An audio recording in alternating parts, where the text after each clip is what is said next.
están? Bueno, el saludo formal ya de inicio de este encuentro.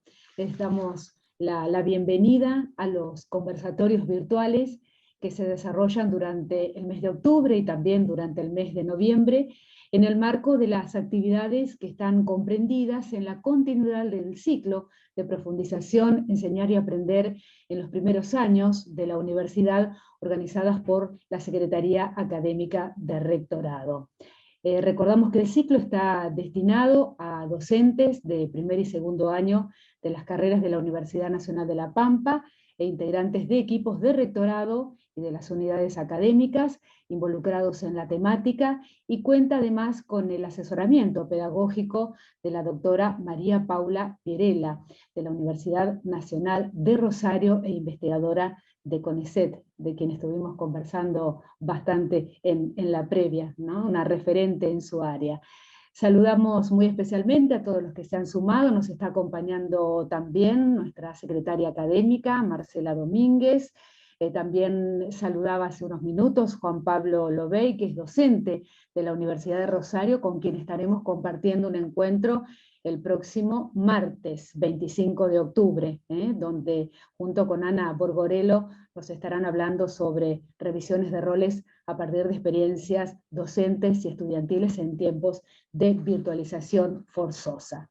Pero hoy nos acompaña el doctor Andrés Santollarpe, que es investigador asistente del CONICET, con sede en el Instituto de Investigaciones Gino Germani, es doctor en Ciencias Sociales por la Universidad de Buenos Aires, especialista en docencia universitaria por la Universidad de 3 de Febrero, es licenciado y profesor en Ciencias de la Comunicación por la UBA, ayudante de primera por la misma Casa de Estudios en la materia Comunicación y Educación, miembro del programa de estudios sobre universidad pública, investigador en formación por el proyecto Las Fronteras de la Universidad Pública, Instituciones, Identidades y Saberes, dirigido por la doctora Sandra Carli, con sede en el Instituto de Investigación Gino Germani. Y además forma parte del proyecto Tiempo de Definiciones, Experiencia Educativa, Ciudadanía y Cultura Digital en la Escuela Secundaria y la Educación Superior, dirigido por el doctor Pedro Núñez, con sede en Flaxo. El tema de esta conferencia es estudiantes del primer año universitario, la experiencia pre- y post-pandemia. Todos sabemos que la pandemia realmente generó una disrupción en diversos órdenes de nuestras vidas, se modificaron prácticas sociales que teníamos naturalizadas e instituidas, la decisión política de sostener la continuidad pedagógica luego de suspender la presencialidad clásica generó nuevas coordenadas para la docencia universitaria y la experiencia estudiantil sobre el ingreso a la universidad. Esta virtualidad forzada estructuró nuevas experiencias subjetivas y académicas que aún hoy, en escenarios de pospandemia, condicionan esos procesos de enseñanza, de aprendizaje, de vinculación entre pares y con el conocimiento. Por eso interesa, en este ciclo de charlas interactivas, analizar las transformaciones de la experiencia estudiantil de ingreso a la universidad desde diferentes dimensiones: política, cultural, pedagógica y afectiva. Presentado el tema, entonces, nos disponemos a escuchar a Andrés Santollarpe. Andrés, adelante.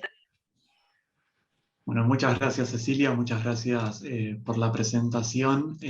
Gracias nuevamente por esta segunda invitación. También ahí con nuestra colega Patricia Farías, que se encargó también de la coordinación. Voy a ver si puedo compartir la pantalla de la presentación.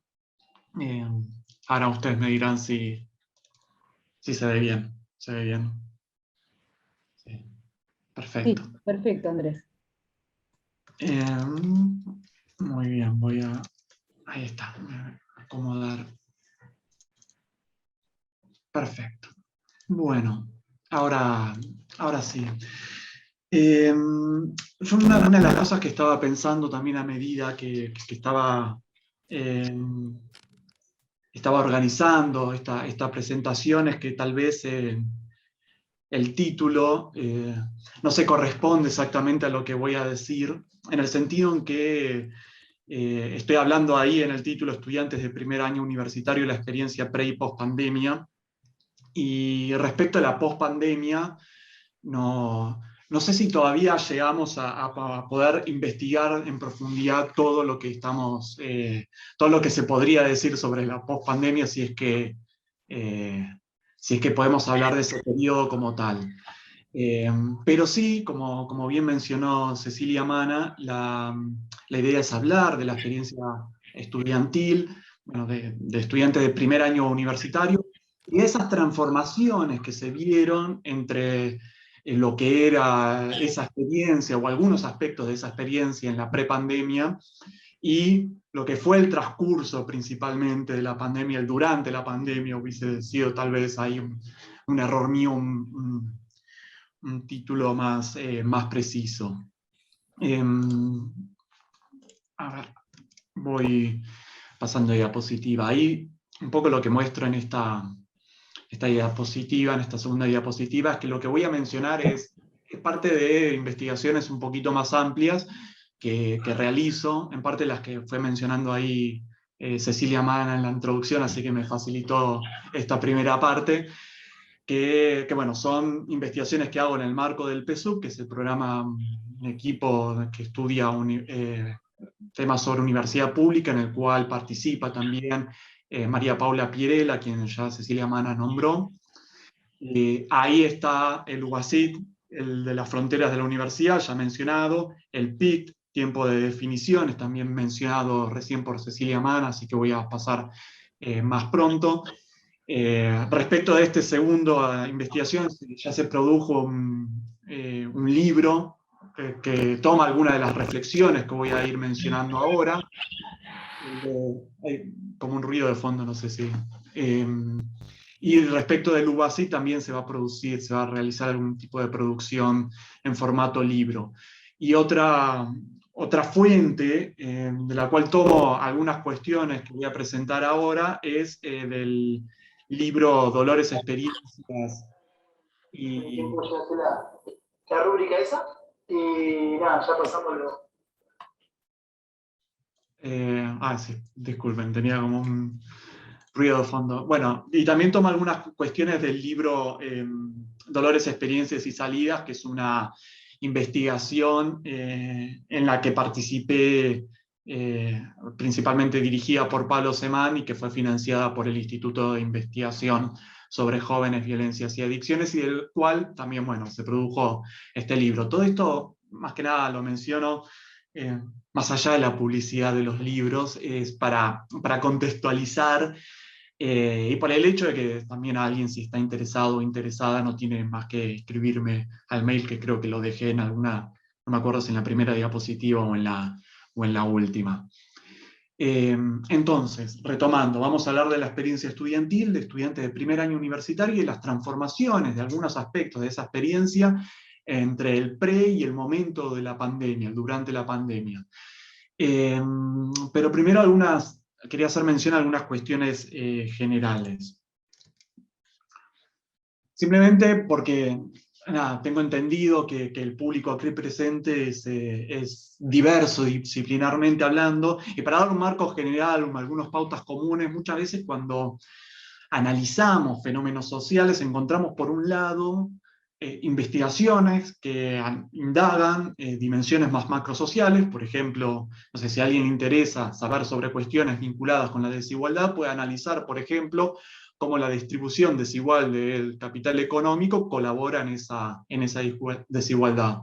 Aspectos más generales de la sociedad que, si bien no determinan, digamos que colaboran a delimitar posiciones sociales y rangos de acción. Después hay investigaciones que se interesan más en ver los aspectos más mesosociales, que en general son análisis relacionados con el nivel de las instituciones. Por ejemplo, en la charla anterior en la que participé vimos modelos universitarios, y uno podría pensar que el modo en que se organizan los modelos de acceso a la educación superior en un país o en otro colaboran en cómo se desarrolla la elección de carreras universitarias por parte de los estudiantes en el último año del secundario. Entonces ahí tenemos como un tipo de organización meso que marca algunas pautas de comportamiento social. Un poco lo que habíamos charlado la vez anterior. Y finalmente podemos tener un nivel micro, que es el que nos interesa en esta charla que vamos a tener hoy. Dicho de manera más general, si los niveles más macro y meso se interesaban por los hechos sociales, en el nivel más micro nos interesamos por el sentido también que los sujetos le otorgan a aquello que viven.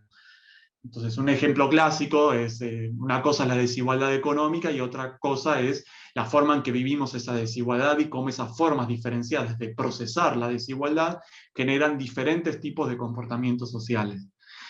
Y en el plano educativo, por ejemplo, la elección de una carrera puede estar parcialmente limitada por el modelo educativo en el cual vivimos, para usar el mismo ejemplo, sea en Brasil, en Chile o en Argentina, pero que los estudiantes lo interpreten como una injusticia social o como algo que revaloriza el mérito individual de cada persona, son dos maneras de procesar e interpretar el mismo hecho social, y que dan lugar a fenómenos sociales después diferenciados en cómo nosotros experienciamos ese hecho social. Entonces, en esa misma lógica, un poco era para contextualizar desde qué lugar me estoy posicionando. Acá, en este caso, nos interesó, en el marco de estas investigaciones que mencioné, nos interesó reconstruir las experiencias estudiantiles en la pre y durante la pandemia para ver... Ese cartel azul, no llegué a sacarle foto, pero ahora me lo muestra y dice System 32. No sé. Listo. Bueno, entonces queríamos ver alguna de esas transformaciones en la experiencia estudiantil en la pre y en la durante la pandemia, sobre todo en el modo de transitar la universidad, porque la pandemia fue claramente, y lo sigue siendo, una experiencia que fue una experiencia disgregadora, que atravesó y atraviesa esa generación, pero las desigualdades sociales de distinto tipo y las diferencias culturales lo que terminan haciendo es establecer marcos diferenciados respecto de cómo procesamos esa experiencia. Por decir algo evidente, no fue igual la cursada de alguien que tenía acceso a Internet en ese momento, y en el actual también, a quienes no la tenían. Entonces nos interesa ver, reconstruir esas experiencias en el marco de esas investigaciones, en el pre y en el durante la pandemia. Paso, ahí está, siguiente diapositiva.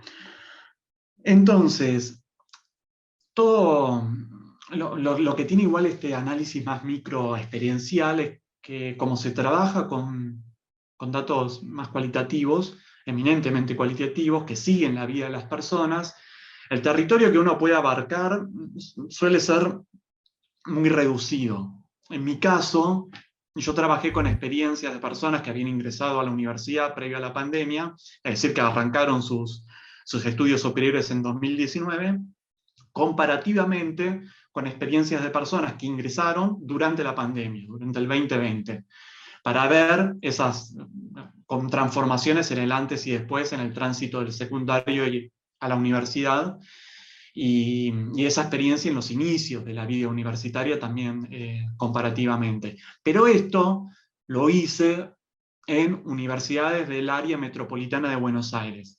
Y esto lo aclaro porque puede haber tal vez algunas diferencias en la experiencia social de esas personas respecto de las que pueden encontrar acá en la Pampa o en otras universidades. Yo me imagino, hipotéticamente por lo menos, que, por ejemplo, no es la misma experiencia de cursada de alguien que viene a la Universidad de Buenos Aires, donde las sedes se encuentran insertas en la trama urbana de la ciudad de Buenos Aires, que para alguien que, por ejemplo, cursa en la Universidad de Cuyo, con un campus universitario alejado de la ciudad. Eso, no sé, más allá de las opiniones de cada quien respecto de qué tipo de formato universitario prefiere, eso implica una experiencia estudiantil diferenciada. Por ejemplo, en cómo se organizan los estudiantes su cursada, poniendo varias materias en un mismo día para tener que viajar menos en un caso, o a veces entrelazando, pensando en las universidades que están insertas en la trama urbana, entrelazan la elección de la cursada de las materias con otras actividades que realizan en el centro de la ciudad. En fin, la cuestión es que respecto a la investigación que presento, la realicé en el área metropolitana de Buenos Aires y para ello retomé entrevistas que se realizaron a 50 personas de distintas universidades, tanto públicas como privadas, del área metropolitana de Buenos Aires. Eran estudiantes de ambos sexos que ingresaron inmediatamente después del secundario, de no más de 20 años, así que ahí dejamos también de lado las personas que ingresan en otro periodo de sus vidas y que su experiencia universitaria es diferente. Y también intentamos cubrir distintos campos disciplinares de manera tal que podamos capturar la heterogeneidad de esas experiencias marcadas por ese campo disciplinar. Buscamos también tener diversidad en términos de sector social, lugar de residencia, género y momento del ingreso, en el antes o después de la pandemia. Principalmente esos fueron los factores principales que tuvimos en cuenta para hacer algunas de estas entrevistas. Bueno, después hubo distintas etapas de la investigación, ya más detalladas, que cualquier cosa podemos profundizar en la charla posterior. Voy a ir directo, más que nada, a algunas de las cuestiones que observamos, que creo yo que es lo más interesante, y después, de vuelta, podemos seguir charlando en los detalles que interesen. A partir de estas entrevistas, sobre todo, aunque también hubo una parte de encuestas, hubo otros elementos que pusimos en juego, pero sobre todo a partir de las entrevistas, que fue el campo más grueso de la investigación, identificamos tres dimensiones en común con relación a la experiencia pandémica, llamémosla.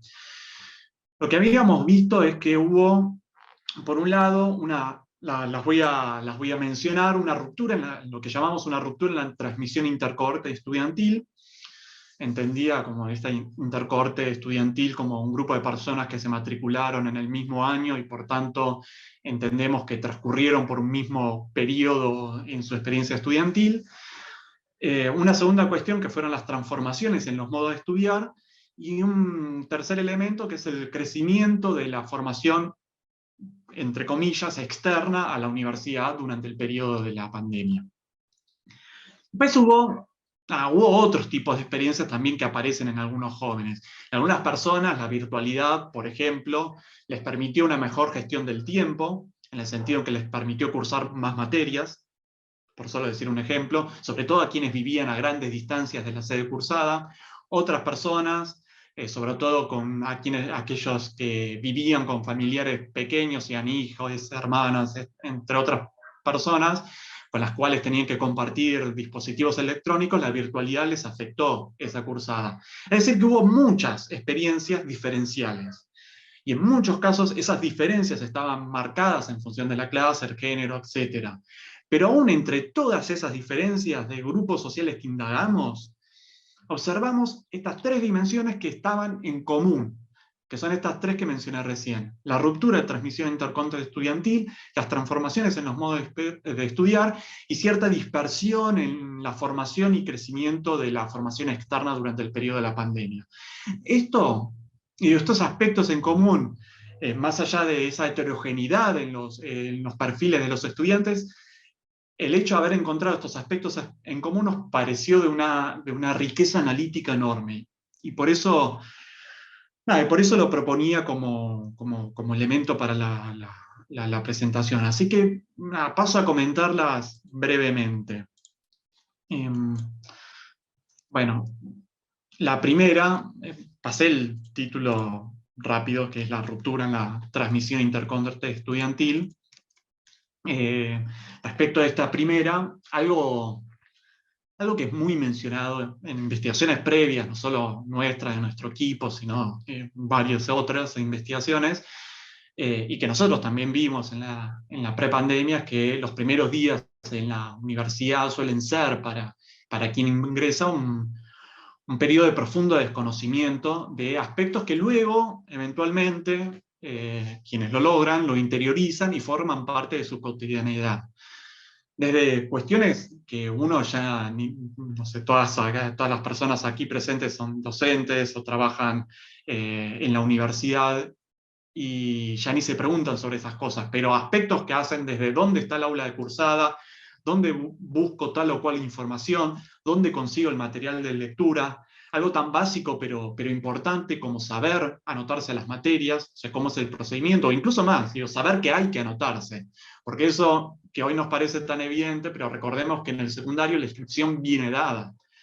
Entonces son varias las menciones de estudiantes recién ingresados que por ejemplo no sabían que tenían que anotarse a materias. Si es que no tenían, por ejemplo, algún hermano mayor o hermana mayor que se los haya transmitido. O tampoco sabían que tenían que anotarse a finales, o que tenían que elegir las materias, en los que tienen una experiencia, sobre todo en las universidades públicas. Y esto difiere en algunos casos en las privadas, donde la cursada suele ser, depende del caso, un poco más escolarizada en general, pero si bien pasa menos en las privadas, lo que sí es común a todos los estudiantes es que en los inicios de la vida universitaria hay una gran cantidad de información que circula de manera informal, por los pasillos, por las redes sociales, entre otros lugares de circulación de información informal, que son fundamentales para la cursada y para la vida estudiantil. Es lo que en algunos casos Alain Colón denominó como parte de ese proceso de afiliación para aprender ese oficio de ser estudiante. Y en dicho proceso cumplen un rol clave los espacios de sociabilidad estudiantil, los marcos institucionales y la adhesión a una identidad colectiva estudiantil que favorece la comprensión de las dinámicas y los códigos de la educación superior. Ahora bien, esto decíamos que era algo que quienes estudian esto ya lo veían antes de la pandemia y que es algo que está muy trabajado en general. Y lo que nosotros nos preguntamos es, bueno, ¿qué pasó con ese proceso de afiliación durante la pandemia? Y los relatos analizados de quienes atravesaron toda su experiencia universitaria en pandemia daban cuenta de un mayor grado de incertezas comparativamente hablando con las mismas entrevistas que realizamos con quienes ingresaron en el periodo anterior. Es un mayor grado de incerteza respecto de qué podían esperar. En ese grupo había una mayor dificultad expresada por ellos mismos también para interiorizar la lógica universitaria, su forma de organización y sus dinámicas particulares. Yo acá coloqué algunas frases que más allá de que es acá un caso, una frase, entiendo que son ejemplificadoras porque de alguna manera aparecen expresadas de distinta manera, pero aparecen en los relatos de todas las personas entrevistadas. Por ejemplo, acá hay una persona que nos cuenta que me chocó, son otras las exigencias, las materias, otros los tiempos, otras las formas. De la nada me encontré con que había clases teóricas, clases prácticas, que no sabía lo que era. En fin, empieza ahí un relato del cual esta persona no entendía bien de qué se trataba. Tuve que salir a preguntar qué era lo teórico, qué era lo práctico y un montón de cosas que yo no conocía. A ver, paso, ahí está, a la siguiente. Por ejemplo, acá menciono otros dos relatos que refieren a un mismo punto. Por ejemplo, las dificultades de comprender la forma de estudiar. Y acá van a ver, las puse porque hablan de cuestiones, de la misma cuestión de manera diferente. Acá hay una primera persona que estudiaba en una universidad privada, de élite, por lo menos de élite económica, y esta persona decíamos, pensamos que había que leer todo el tiempo para todas las clases, que si no llegábamos nos pasaba algo, no sé, como que no entendíamos, y después poco a poco nos fuimos dando cuenta que no era tan así. Y otra persona nos cuenta, en este caso una universidad pública, dice, si vos vas a leer una clase sin leer un texto, casi que no tiene sentido entrar a la clase porque están explicando algo que vos no leíste. Entonces necesitaba ordenarme de vuelta yo mismo, pensar mis tiempos, para poder hacer eso, y eso fue un cambio bastante grosso. Más allá de las diferencias, en este caso, ambas entrevistas tienen en común la mención a la dificultad en interiorizar las lógicas de estudio acordes a su experiencia estudiantil. Se diferencian, en el primer caso menciona que tuvo que entender que no había que leer absolutamente todo para todas las clases, mientras que el segundo caso refiere que tenía que leer los textos siempre antes de la clase. Ese contraste se puede deber a las lógicas y culturas institucionales diferenciales, lo que da cuenta de que cada estudiante debe interiorizar la lógica de su propia institución y de su propia carrera. Por ello, muchas veces la transmisión que pueden dar, por ejemplo, hermanas o hermanos mayores, no siempre es efectiva porque cada carrera o universidad puede tener su propia lógica. Y por eso mismo, la sociabilidad interestudiantil cumple un rol clave.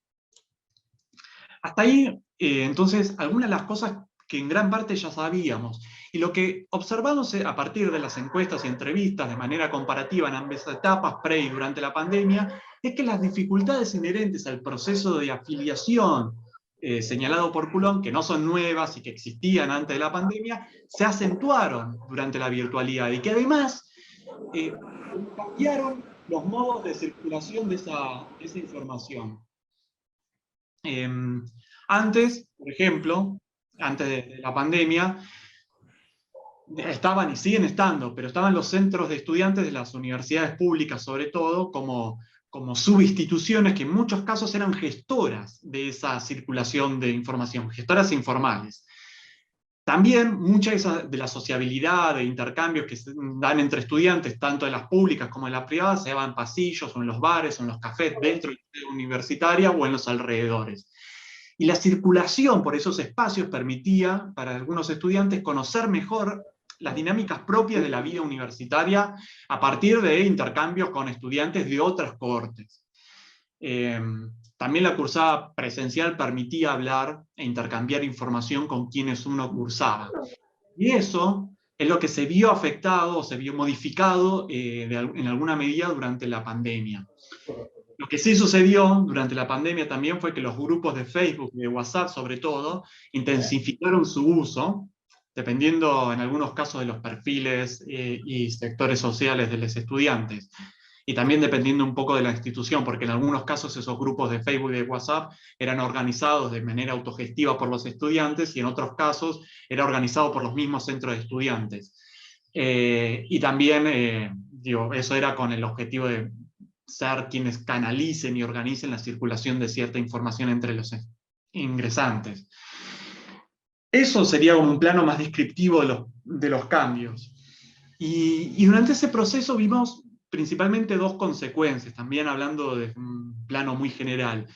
La primera es que quienes contaban con un mayor capital cultural académico en su núcleo social cercano, accedieron de manera privilegiada a la información respecto de cómo, comillas, sobrevivir en la universidad.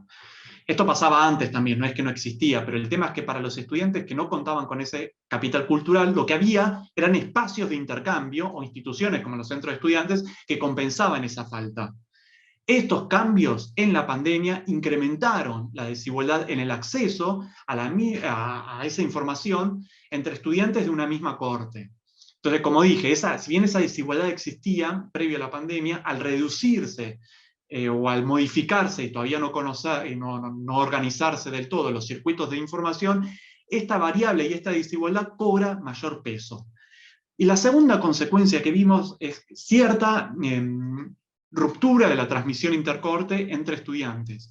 Los canales institucionalizados e informales, como los lugares de encuentro entre estudiantes de la misma cohorte, como los bares o los cafés, o ese tipo de lugares informales o los pasillos, esos se debilitaron y afectaron el proceso de afiliación de ingresantes. Esto aparece mencionado por las mismas personas entrevistadas, como su experiencia estudiantil, quienes advierten ese problema. Y sobre todo entre quienes, se ve la diferencia entre quienes ingresaron previo a la pandemia. A esto, todo este proceso fue lo que denominamos la ruptura en la transmisión intercohorte estudiantil. No porque haya dejado de existir esa transmisión y esa circulación de información intercohorte entre estudiantes, sino porque claramente una ruptura en los modos tradicionales en que circulaba la información y un lapso de reorganización de esa circulación de la información que afectó en alguna medida a quienes ingresaron en ese momento. Y eso implica pensar que en la experiencia estudiantil pasada se transmite por estudiantes en función de lo que se entiende que podría servir a las cortes estudiantiles venideras. La ruptura, entonces, de la transmisión irrumpe, entonces, como un síntoma de la incertidumbre sobre las formas de continuidad de la institución y sobre los horizontes de futuro de quienes participan a ella. Esa ruptura tiene consecuencias en la experiencia estudiantil y opera en distintos planos. Y uno de ellos, para enganchar con el otro variable que observamos, la otra dimensión que observamos, uno de ellos es el vinculado a los hábitos de estudio. Entonces, esta segunda cuestión fue las modificaciones respecto a los hábitos de estudio. Yo no sé cómo voy de tiempo, porque a veces soy medio larguero. Les pido disculpas. Voy a ver, Cecilia. Vas bien, Andrés. Adelante. Muy bien. Perdón, además la presentación del PowerPoint me tapa el reloj de la computadora. Entonces, esta segunda dimensión que observamos, lo que observamos fueron algunas transformaciones también antes y durante la pandemia en los modos y hábitos de estudio.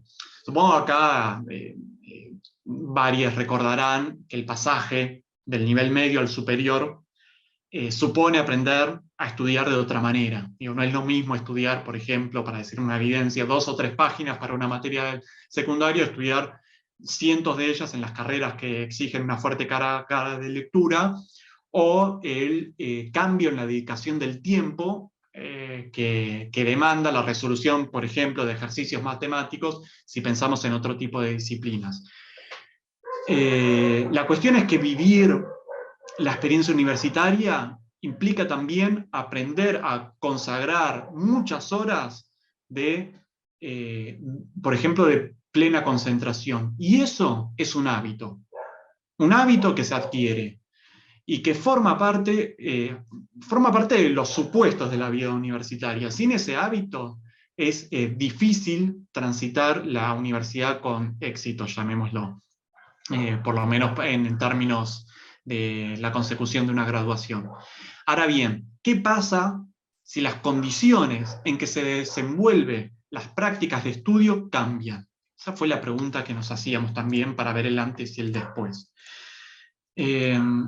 Entonces, un elemento que aparecía tanto en las encuestas como en los relatos refería a las dificultades asociadas a sostener los niveles de estudio a los cuales estaban acostumbrados los estudiantes en su experiencia estudiantil prepandemia. Acá estoy hablando de quienes ingresaron en 2019. A las personas que habían ingresado a la universidad antes de la pandemia y que tenían esa comparativa, esa experiencia comparativa con relación al mismo nivel. Ingresaron en 2019, habían tenido una primera experiencia universitaria, un primer año de experiencia universitaria, y les resultó difícil sostener esos niveles de estudio. Tanto en las encuestas como en los relatos, en las entrevistas, ellos hablaban de mayores niveles de distracción, todo esto entrecomillado, como parte de lo que ellos decían, mayor cansancio, o simplemente, no sé, referencias a que costaba más. Lo que observamos es que los aprendizajes y prácticas que los y las estudiantes que ingresaron a la universidad ante la pandemia desarrollaron, esos hábitos de estudio que desarrollaron en el marco de la presencialidad, eran hábitos y modos de estudio que no se ajustaban del todo, con algunas continuidades, pero no se ajustaban del todo al nuevo contexto. Y por lo tanto, les fue necesario desarrollar nuevos hábitos, con la complejidad extra que eso implica, cuando ya desarrollaste un hábito. Y por otro lado, quienes no tuvieron una experiencia universitaria previa a marzo del 2020, lo que hacían era destacar la dificultad que tuvieron para acoplar las expectativas docentes que también eran expectativas docentes, que ya tenían, que los docentes tenían, o por lo menos que los estudiantes relataban que imaginaban que los docentes tenían respecto a sus experiencia docente previa a la pandemia, y las lógicas de estudio que les eran un poco transparentes para quienes ingresaron en el 2020.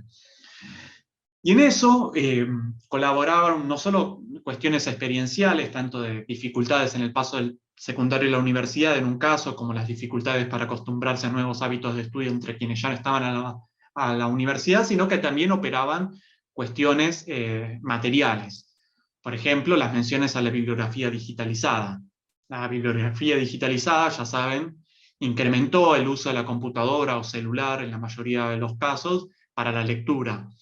Y esto en algunos casos se mencionó como un obstaculizador del aprendizaje, no solo por la disponibilidad de dispositivos, también por el cansancio visual que genera, sino también por la mayor oferta de distractores que tienen estos dispositivos electrónicos. Por decir algo que fue menos mencionado en las investigaciones que yo vi, por ejemplo, que yo he leído. También otros elementos que se mencionaron refieren a las dificultades de organización del tiempo, así como también menciones respecto de los espacios de estudio inadecuados en los hogares, o el hecho de tener que compartir, como decía antes, dispositivos con varios integrantes de la misma familia, o dificultades de conexión a Internet, entre muchos otros. Acá creo que voy a ir más rápido, voy a evitar las citas, pero acá también voy recuperando extractos de entrevistas que hacen menciones a esto. En este caso, una estudiante que menciona la dificultad de organizar el tiempo estando en casa, en el mismo lugar, cuando estaba acostumbrada también a realizar tareas en otros lugares. Esto ya saben, digo de vuelta, es solo un ejemplo, pero es algo que observamos de manera consistente en todas las entrevistas. Muchos experimentaron dificultades para concentrarse, tuvieron que desarrollar nuevas prácticas de lectura y de estudio.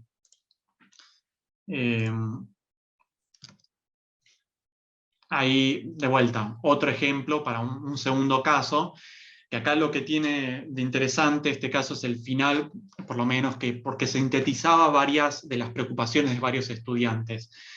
Tenía más tiempo para el estudio, para dedicar al estudio, pero no lo traducía en tiempo de calidad, decía esta estudiante.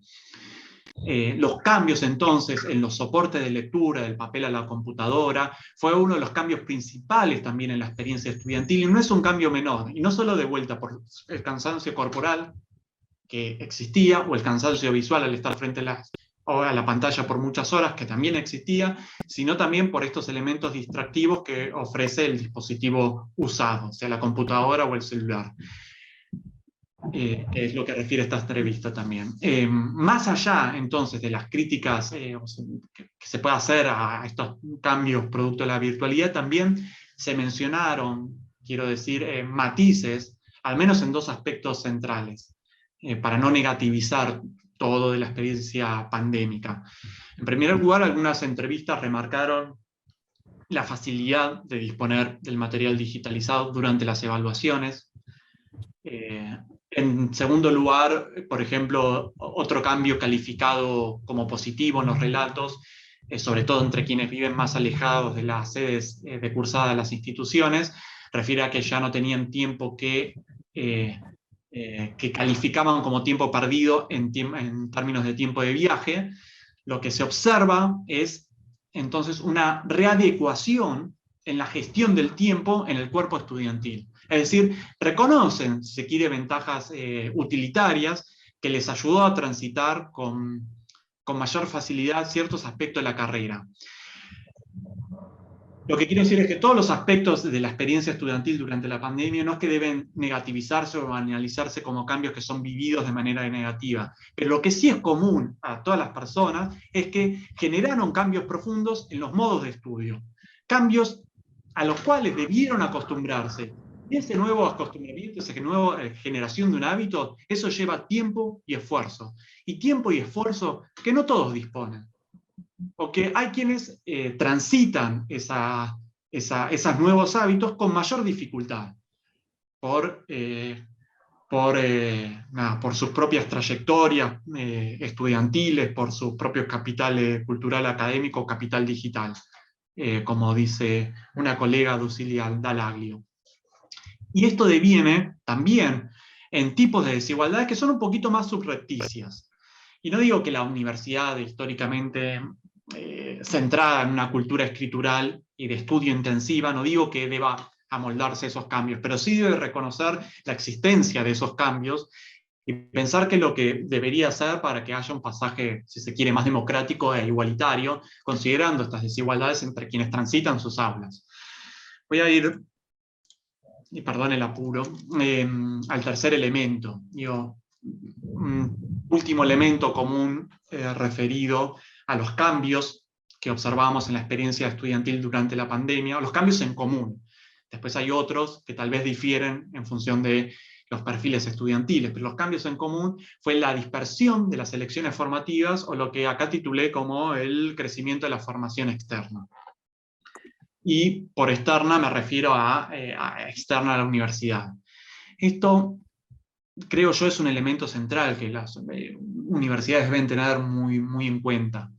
Momento, no sé, como algo anecdótico también, y que no tiene estrictamente que ver con esta investigación, pero para investigaciones anteriores hubo un momento en que entrevisté a muchos estudiantes de la Facultad de Ingeniería de la Universidad de Buenos Aires. Era para otra cosa, pero prácticamente todas las personas que entrevisté en ese entonces coincidían que, llegado a un punto, ellos decían que había que tener una experiencia laboral vinculada con los estudios que estaban realizando, porque es una instancia formativa diferente a la universidad.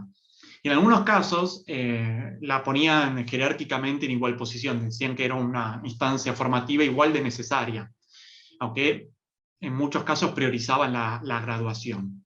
Con este ejemplo lo que quiero enfatizar es que un elemento importante, y muchas veces olvidado, es que la experiencia universitaria implica también, como parte de esa experiencia, trayectos formativos que, entre comillas, pasan por fuera de las paredes de la institución, pero que forman parte de esa experiencia, que los estudiantes la viven como parte de su experiencia formativa de la carrera que elijan. Los estudiantes piensan en un proyecto de vida profesional o académico que no es solo circunscripto a la cursada, sino que en algunos casos, en mayor medida, difiere también en función de la disciplina y de la institución, pero son recorridos que pueden ir de manera paralela. Esto siempre también existió. Voy a la siguiente diapositiva. La cuestión es que, bueno, trabajar, hacer cursos complementarios, de alguna cuestión vinculada a la carrera, o en algunos casos no vinculada a la carrera, como por ejemplo hacer idiomas, o no tan directamente vinculada a la carrera como hacer idiomas, o hacer cursos de distintas herramientas informáticas, o meterse en un grupo de investigación de la facultad, o simplemente hacer música, ir al teatro y formar parte de una atmósfera cultural urbana. Todo ello forma parte de la vida estudiantil, aunque en general los estudiantes no colocan a un curso externo en la misma jerarquía que la graduación universitaria, o que lo que aprenden en la universidad, ¿no? Se jerarquizan tipos de conocimientos, y acá estoy hablando en términos muy generales. Esta dimensión, entonces, habla de esos otros recorridos formativos de los estudiantes que en muchos casos hacen en paralelo a la universidad y que no son necesariamente formaciones escolarizadas como un terciario o algo que tenga que ver con la carrera, sino, por ejemplo, buscar un trabajo que tenga que ver con la carrera y no necesariamente por la plata, sino para ganar experiencia. Estas cuestiones siempre existieron, pero a partir de la pandemia hubo un aumento de esas formaciones externas, hubo un aumento del interés en una formación, entre comillas, de vuelta, siempre externa. Obviamente, de vuelta, hay variaciones según disciplina y sector social. Por ejemplo, históricamente las carreras de tipo profesional, como las ingenierías, derecho, economía, entre otras, se buscaban trabajos vinculados a tiempo completo de manera temprana, comparativamente. Nuevamente, no sé, el interés por formarse existía antes de la pandemia, y en algunos casos se centraban en cursos vinculados con la carrera elegida. En otros asociados a distintos tipos de hobby o de formación profesional no directamente vinculada con la carrera universitaria, como en el caso del que mencioné, los instrumentos musicales. Pero lo que observamos es que durante la pandemia los llamados cursos en paralelo a la carrera se incrementaron. Entre el 2020 y el 2021, muchos estudiantes que tenían la posibilidad de realizar cursos pagos o gratuitos por fuera de su formación universitaria, lo hicieron. Y en todos los casos expresaron el interés de hacer algún tipo de cuestión externa. Eso, a diferencia de años anteriores, la cuestión es que en muchos casos, además, priorizaron esa formación ad hoc por sobre la carrera universitaria. Acá puse, por ejemplo, un caso de una estudiante que relata de cómo se anotó en programación porque le veía mayor salida laboral en el contexto de la pandemia. No fue de las personas entrevistadas la única que intentó estudiar programación, ni fue un caso aislado, por decir algo que fue bastante recurrente. Otro caso, por ejemplo, una estudiante de Relaciones Internacionales, acá empezó a formarse en idiomas con el argumento de que le servía, con un argumento utilitario, si se quiere, de que le iba a servir en caso de seguir una carrera diplomática. Pero ella advierte, acá, ahora no lo voy a leer, pero advierte que de no ser por la pandemia, ella nunca lo hubiese hecho. Nunca hubiese empezado a estudiar de manera intensiva estos idiomas. Entonces están quienes buscaron una formación con algún objetivo preciso, y quienes lo hicieron con una intención recreativa también. Muchos lo hicieron en institutos, por un lado, otras personas lo hicieron con profesores particulares o incluso con tutoriales de internet. Y encontramos, no sé, desde personas que le dedicaron tiempo intensivo, no una cuestión exageradamente ad hoc, sino tiempo intensivo a cursos como pastelería, idiomas, formación artística, filosofía, escritura narrativa, entre muchas otras. Y el punto en común, más allá de esa diversidad, es que se observó un aumento comparativo con experiencias previas de estos cursos externos y cierto, y acá lo matizo un poco más, pero cierto rezago en los estudios universitarios formales comparativamente al tiempo dedicado a estos cursos externos. Ahora bien, ya estoy cerrando. ¿Por qué entendemos también que emergieron estas tres dimensiones que mencionamos? Mencionamos que eran aspectos en común a la experiencia estudiantil, aún en la diversidad de quienes elegimos para entrevistar y para analizar. ¿Y por qué entendemos que emergieron estas tres dimensiones que mencionamos? Y un punto en común es que para nosotros la experiencia estudiantil es también una experiencia temporal que implica la reeducación de la vida diaria y una proyección a futuro. Ese horizonte a futuro, por lo menos según las personas entrevistadas y en el momento en que las entrevistamos, que fue principalmente durante el 2021 y 2020, se modificó esa experiencia, ese horizonte de futuro se modificó con la pandemia hacia un escenario de, llamémoslo, de cierta incertidumbre. En la mayor parte de los relatos se mencionó una inseguridad respecto al futuro en general, tanto del país, pero también global como a nivel personal.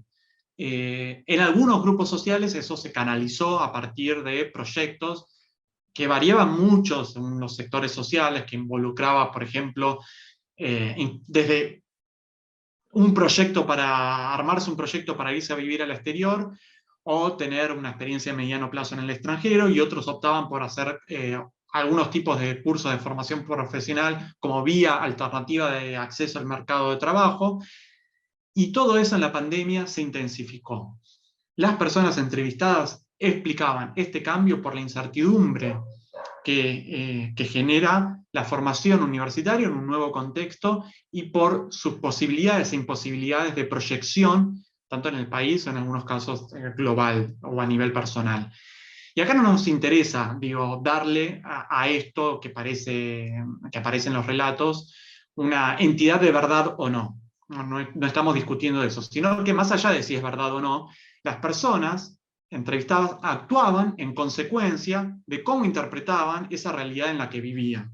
Y esa realidad era para ellos una realidad de cierta incertidumbre respecto de su futuro.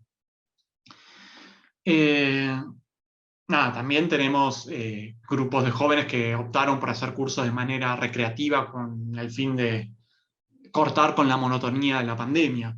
Y más allá de esas diferencias que explican el porqué en todos los casos, lo que se observa es un cambio de prioridades, ¿no? Donde hubo un desplazamiento de la universidad en términos de dedicación horaria como única fuente de adquisición de conocimientos válidos para desenvolverse en el mundo. Y retomo algo que básicamente fui diciendo en toda esta charla, que esto no es totalmente nuevo, esto no es algo nuevo.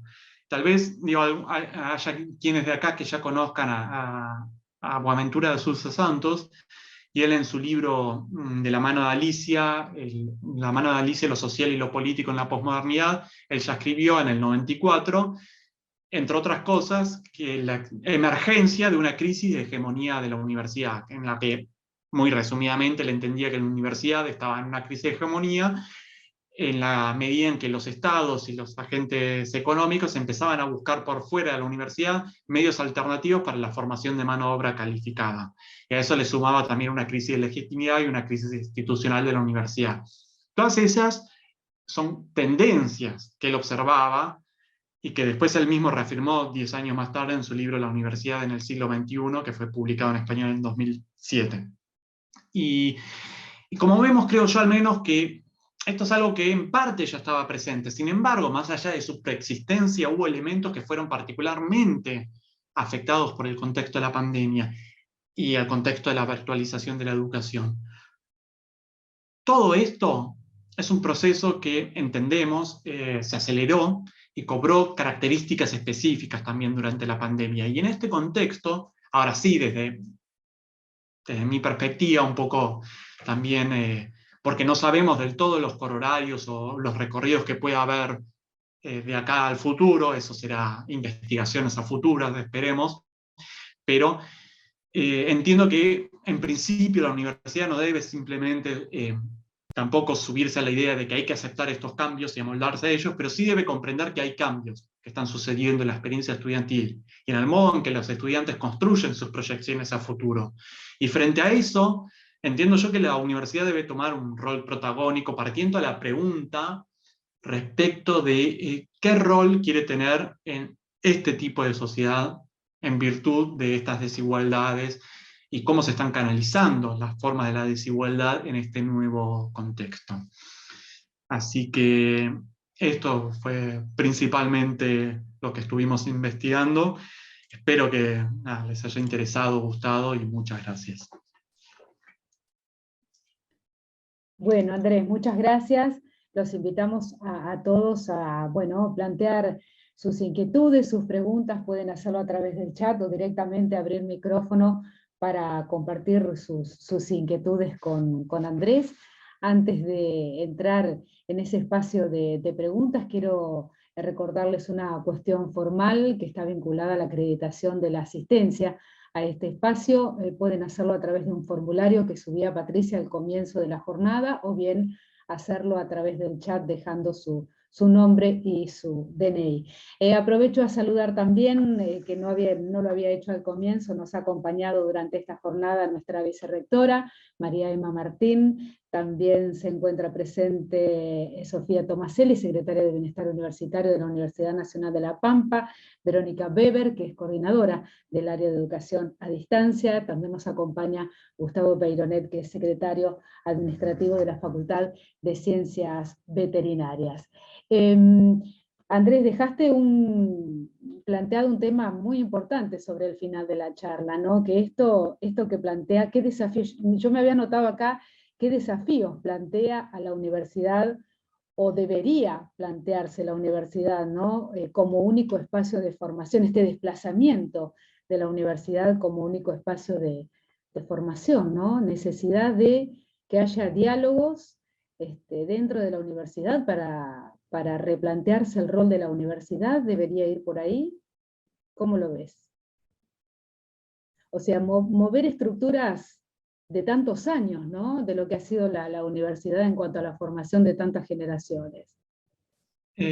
Particularmente, ahora yo no tengo una respuesta precisa respecto a lo que se debería hacer en relación a eso. también, en parte, como decía antes, espacios formativos, tanto en relación a la formación profesional como de otros tipos, existían antes y seguirán existiendo. Lo que veníamos observando es cierta reeducación, por lo menos de ciertas prioridades en varios estudiantes, o dedicación horaria, en función también de distintas lógicas. En varios estudiantes esas lógicas eran distintas, pero lo que tenían en común era eso. Mi opinión no debe ser que la universidad simplemente se deba readecuar a una formación más de tipo pragmático, utilitaria, en el sentido de que simplemente debe ser una formación pensada para, por ejemplo, entre otras, pensada para el trabajo. Yo no coincido con eso, y en parte eso era también lo que habíamos mencionado, charlado en la charla anterior sobre respecto de modelos universitarios.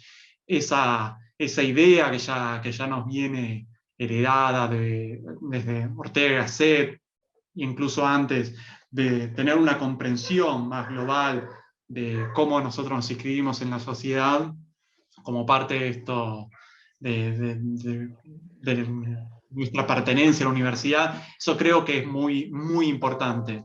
Uy, perdonen, creo que se me fue la conexión. cámara. Ahora voy a intentar solucionarlo, pero mientras, espero que no les moleste que hable así. O sea, la universidad no debe dejar de tener esa mirada. Lo que sí es que debe tener en cuenta, para mí, debe tener en cuenta la... Uy, perdón que acá estoy con el tema de la cámara. Bueno, todo esto va a quedar grabado además. Lo que sí entiendo es que no puede mi preocupación es que no puede desligarse de esos cambios, porque mi preocupación es que haya universidades, o sea, yo no dudo que va a haber universidades que traten de acomodarse y seguir el camión de todos estos cambios y hacer una formación más pensada para el trabajo. No dudo que va a haber universidades con determinado perfil que lo quieran hacer. Mi miedo es que algunas universidades traten de enquistarse en un modelo formativo que deje absolutamente de lado o sin tener en cuenta todos estos procesos de cambio que se están haciendo. Entonces, lo que yo digo es, está bien, tomemos esto que nos está sucediendo, incluso experimentemos, tratemos de ver cómo podemos hacer para que la formación universitaria vuelva a ser el eje de la experiencia formativa de los estudiantes.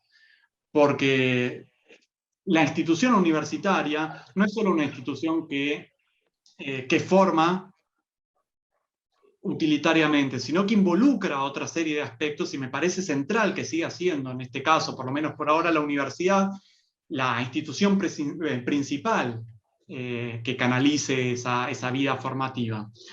Así que no tengo una respuesta de qué es lo que debe hacer la universidad. Lo que sí, disculpen nuevamente, voy a estar si no les molesta, sin cámara por un rato. Pero sí debe ser la universidad la que debe plantearse cómo readecuarse sin olvidar esa misión que cumple, ese rol que cumple en el marco de la sociedad. Bien, sería interesante conocer cómo lo viven los docentes que nos acompañan, ¿no? Porque por mi parte la única experiencia que puedo compartir es por ahí como de tener adolescentes cerca, y un poco lo conversábamos en la previa, también Andrés, cómo vos hablabas de esto de la transformación en los modos de estudio, ¿no? Y uno cuando conversa con los adolescentes pretenden que estudien o que sigan las mismas formas que uno tenía en la época que uno estudió, y por eso en la previa conversábamos si estamos frente a otras formas de acceder al conocimiento, ¿no? Y de tratar de comprenderlas como adultos, esas nuevas formas de organización del tiempo, de convivencia con las tecnologías, traduciéndolo en algo sencillo, ¿no? Que los chicos aprenden de otra manera diferente a como aprendíamos nosotros, porque por ahí nosotros pretendemos ese tiempo en la silla, ¿no? Que lo decimos de otra manera, las horas que le dedicábamos durante el día. Hay una gran transformación en esos modos de estudio, Andrés. Bueno, que también un poco lo planteabas en tu charla. Sí, yo por un lado comento que no analicé, no entrevistamos a docentes, por ejemplo, que sería muy interesante hacerlo. Las lecturas respecto de las expectativas docentes son siempre mediadas por lo que nos iban contando los relatos estudiantiles. Entonces eran estudiantes que interpretaban lo que ellos imaginaban que serían las expectativas docentes respecto de ellos mismos. Y que en muchos casos iba en ese plano. Hay en los grupos de estudios sobre juventudes hay una frase muy común que es que la voy a reproducir de manera muy coloquial, pero había, había personas adultas o mayores que hablaban a los jóvenes, más allá de docentes o no, pero que le hablaban a los jóvenes con esta lógica. Yo ya la viví, decían, por eso te estoy diciendo esto. Yo ya viví este periodo, yo ya viví la etapa de la adolescencia, yo ya viví la etapa de experiencia universitaria, entonces por eso te estoy diciendo que esto es como tiene que ser. Y la respuesta de muchos jóvenes era, bueno, vos viviste esa etapa, pero no la viviste en el tiempo que estamos ahora. Claro. Eso, en los estudios sobre juventudes que involucran, que atraviesan obviamente a los estudios sobre experiencia estudiantil, pero que también involucra otros tipos de investigaciones, eso es una cuestión que siempre nos es muy recurrente. Nosotros realizamos unas transmisiones intergeneracionales, o intentamos realizar transmisiones intergeneracionales, en muchos casos mediadas por nuestra propia experiencia estudiantil en este caso, pero esa experiencia estudiantil fue una experiencia estudiantil también contextualizada, que no necesariamente, en algunos casos, digo, yo tampoco hablo de cortes abruptos, hay continuidades, pero también hay rupturas. Y en el caso de la pandemia, fue un agente disruptor muy importante en la experiencia estudiantil. O sea, no es lo mismo, no fue una ruptura que vino de a poquito, fue un hito, un hito bastante importante que realizó cambios significativos en la experiencia social, de vuelta más allá de las continuidades, que siempre me encargué en esta exposición de decir, bueno, hay cosas que ya estaban, pero que generó rupturas muy grandes. Entonces, a la hora de transmitir una experiencia estudiantil, yo imagino que vamos a tener ciertas dificultades respecto de cómo debe hacerse. Algunas de las cosas, por ejemplo, vinculadas a lo que vos decías, una experiencia estudiantil, y que mencionaron también varios estudiantes en los relatos, una experiencia estudiantil que uno se le imagina de muchas horas de concentración, de plena lectura, de lectura abocada a eso, y por ejemplo, incluso queriendo hacer horas queriendo dedicar horas de estudio a la plena concentración, a la plena lectura, ya el hecho de cómo es una experiencia estudiantil mediada también por el uso de determinados dispositivos en que estamos leyendo en el celular, la bibliografía de la materia que estemos cursando y que nos aparezca un mensaje de WhatsApp, eso resulta distractivo y resulta en parte lo que estaba, creo yo, muy bien sintetizado por una de las entrevistas, es que tal vez tenían más tiempo porque no viajaban, porque no tenían que hacer fila para comprar la bibliografía de la materia, porque mil razones más, pero no era tiempo de calidad. Y ahí hay nuevos aprendizajes que van a tener que hacer si quieren continuar en un tipo de aprendizaje de lectura concentrada, o también tenemos que tener en cuenta, no sé, nuevos modos de abordaje para la enseñanza y el aprendizaje, que ahí espero yo, veo en las distintas conferencias que hay algunas más centradas en la cuestión pedagógica que van a poder desarrollar esto mucho mejor que yo. Pero sí, absolutamente es algo que tiene que muy tenerse en cuenta y que es expresado como una preocupación de los estudiantes y que se dan cuenta, no son ignorantes de ello. Bien, bueno, los cambios que ha dejado la pandemia y que seguiremos viendo, ¿no? Y que seguiremos analizando a través del tiempo, ¿no? Sí, sin dudas. Ha sido un momento bisagra en las vidas de todos. Les consulto a quienes nos acompañan si quieren compartir alguna inquietud con Andrés. Andrés, si querés dejarnos también o reiterar, aparecía al comienzo de la charla, para quienes quieran hacerte consultas, a dónde pueden hacerlo, cómo pueden contactarte. Sí, ahora lo estoy escribiendo en el chat, sí, si les parece. Así nos queda a todos como referencia. Ahí está. Como verán, soy bastante analítico. Andrés, El Yahoo. ¿puedo hacer una consulta? Sí, Adrián, adelante, te escuchamos. Bien. Lo que le quería consultar es, más que nada, es, digamos, desde qué lugar las entrevistas, ¿no es cierto?, que se le hicieron a estos estudiantes, si estuvo pensada solamente en cuanto a mirar la responsabilidad de los estudiantes y de las estudiantes en esos indicadores que vos mencionaste, o si en realidad en las entrevistas había algunos otros puntos de consulta para preguntar específicamente si esos hábitos de estudio, si esas horas de las cuales no se dedicaba el tiempo, si esta cuestión que vos planteás que tiene que ver con la concentración, tenía algo que ver con cómo los docentes planteábamos o presentábamos esas clases, esos encuentros, con qué estrategias y demás.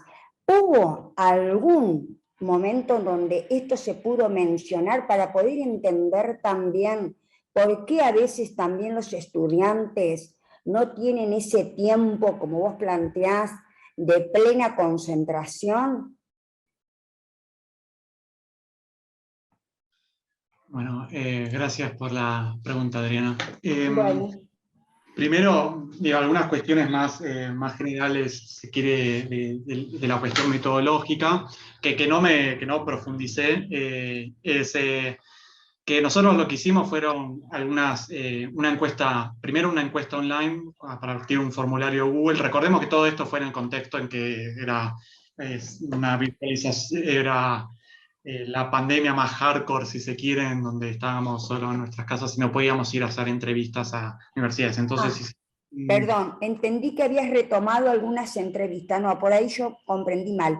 Sí, hubo primero una encuesta, en la cual nos permitió identificar perfiles estudiantiles para que haya diversidad de clase, de sector social económico, de capitales culturales, de capital cultural familiar, universidad de pertenencia, de disciplina en las cuales estaban inscriptos, entre otras cosas. Eso primero hicimos como esa primera etapa para construir perfiles estudiantiles lo más diversos posibles, y después hicimos entrevistas individuales teniendo en cuenta esta diversidad estudiantil, siempre focalizada en el área de AMBA.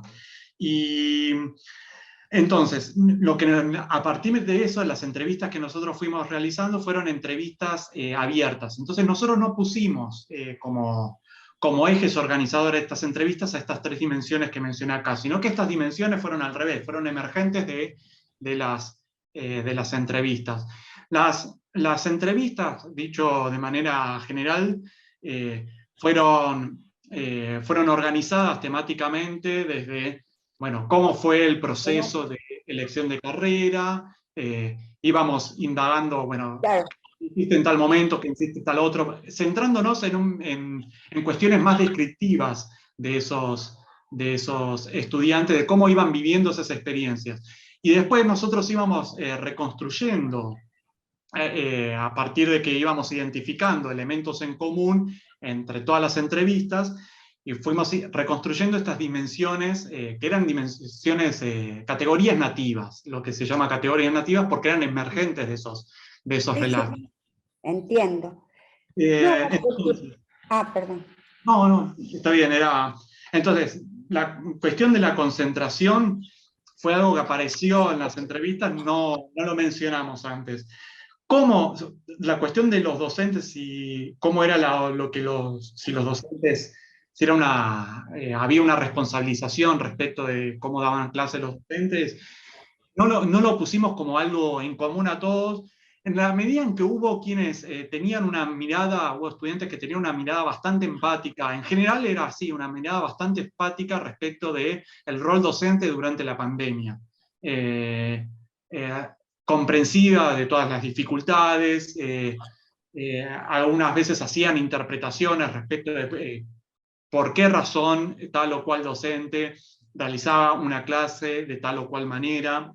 En ese sentido, vimos diversidad respecto del rol que cumplían los docentes y más que nada las preguntas que se hacían respecto a los docentes, por lo que recuerdo, si en general no era tanto en relación a cómo era el planteo pedagógico en el momento de la pandemia, sino si eran docentes que ellos suponían comprometidos o no, porque había quienes, no sé, en los relatos aparecía que había docentes que según su experiencia estudiantil mandaban los PDFs en el campus que tuviesen y eso era toda la clase. Entonces la cuestión en relación a los docentes estaba más vinculada a si eran personas comprometidas o no, por decirlo así, con todas las dificultades que pudiese haber, que a cómo estaba trabajada pedagógicamente la cuestión. ¿Es algo que se mantiene o no? Ahí yo no lo sé, porque tal vez eso sea una mirada que tenga en cuenta solamente el hecho de que estaban pensando la pandemia como un paréntesis de la vida o de la experiencia estudiantil. Tal vez en la actualidad eso solo no alcance para las expectativas que tienen los estudiantes respecto de los docentes. Bien. No, solamente te preguntaba por esto porque hay uno de los estudiantes donde vos recoges, digamos, la voz de él, donde plantea que si él se da cuenta, algo así, no recuerdo exactamente, que si no leía no tenía ningún sentido ir a las clases teóricas, ¿no es cierto?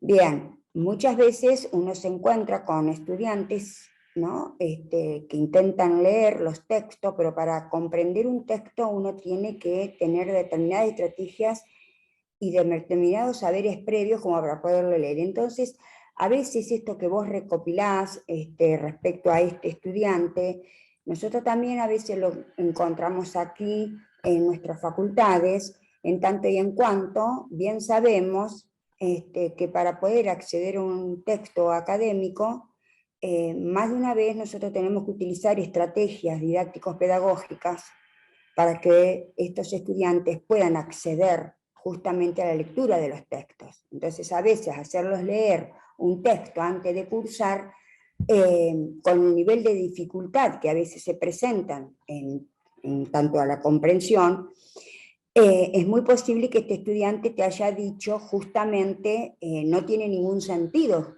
que yo vaya a la facultad sin leer, ¿no? Pues son prácticas que a veces se exigen y esto que vos planteabas por ahí, mirar un poquito las facultades o la universidad para recomponer algunas cuestiones, me parece que ahí es como dejarlos muy solos, ¿no? A los estudiantes en un acceso bibliográfico que por ahí los saberes previos que ellos tienen no alcanza para comprender. Entonces, por eso me llamó la atención esto que te plantea el estudiante, ¿no? Que va más con determinadas prácticas profesionales que hacemos muchas veces en nuestras universidades. Y estamos muy alejados por ahí de lo que los estudiantes acceden o pueden acceder sin la ayuda ni la contingencia nuestra. Sí, yo hago una mención tanto en este trabajo y en general yo reconozco mi ignorancia en cuestiones pedagógico-didácticas. En este caso, yo no puedo decir en esos términos, o por lo menos no me atrevería a decirlo, porque estoy más vinculado con un análisis, si se quiere, más microsociológico, por decirlo de una manera, si esta modalidad de aprendizaje en el caso de este estudiante era la correcta, la incorrecta, el modo en que se promociona en determinada universidad o no. Lo que sí a mí me interesaba esa entrevista estaba justo también en paralelo con alguien que mencionaba, si se quiere, casi lo opuesto. Estaba esto, decía, yo tengo que leer para la clase todo porque si no, no sé lo que estamos leyendo, y había quienes esperaban a la clase teórica para después leer los textos e interpretarlos en función de cómo el docente daba la clase. Había quienes, por ejemplo, en el caso del otro estudiante que puse acá, mencionaba que no era necesario para él leer todo o leer todo intensamente. Y yo lo ponía justamente como, o sea, puse a propósito todas estas entrevistas que parecían diferentes, pero para poner el acento en lo que tenían en común, que era la dificultad que tuvieron en interiorizar lógicas de estudio acordes a las expectativas de el nivel superior, a las de su institución en particular y a las de su carrera o disciplina. Todas esas lógicas de estudio, algo que siempre me encargo de mencionar, es que las lógicas del estudio, más allá que a veces las generalizamos como propias de la universidad, digo, hay lógicas de estudio que son prototípicas también de las culturas institucionales y de las culturas disciplinares. Y esas hay que aprenderlas, pero hay que aprenderlas también en función de esa pertenencia institucional y disciplinar. Y hay que interiorizarlas. Y yo de todo eso lo decía también en función de la transmisión, de la ruptura de la transmisión cohorte estudiantil. Porque a veces, digo, esa transmisión respecto de cómo estudiar viene dada por, si tenemos padres que fueron a la universidad, bueno, nos pueden dar alguna idea, o hermanas que fueron a la universidad, también nos pueden dar una idea, o amigos o amigas que fueron a la universidad antes, alguna idea. Pero además, al margen de las ideas que nos pueden dar distintas personas, es muy importante esa transmisión intercohorte estudiantil en el marco de una misma universidad o institución, puede ser también facultad, depende de su tamaño y su organización institucional, y de la disciplina o carrera en particular, porque son lógicas de estudio que hay que interiorizar. ¿Cuál es la correcta o incorrecta pedagógicamente hablando? Yo no lo puedo decir, pero sí puedo decir que hubo una dificultad en cómo interiorizar esas nuevas lógicas porque básicamente no tenían contacto con estudiantes de sus mismas disciplinas, carreras, o el contacto que tenían no les permitía hablar de las cosas, la vida cotidiana. Tal vez tenían un grupo de WhatsApp, pero no es lo mismo que charlar presencialmente con alguien, que emergen temas que involucran a cómo vivir la universidad. Bien. Yo quería comentar una cuestión o preguntarte, Andrés, porque hablando de la tecnología, ¿no? Y en particular de ese aparatito que llevamos pegado, el celular, y que, bueno, las generaciones más jóvenes nacieron con eso ya incorporado, así que es difícil. Vos lo mencionabas como un instrumento distractivo a la hora de poder concentrarse. Y a mí me da la sensación, yo trabajo mucho, interactúo mucho con estudiantes de primer año y gente más o menos de esas edades, me da la impresión de que básicamente la cuestión de manejo de tecnología que tienen la gente muy joven se relaciona con el celular y específicamente con las redes sociales.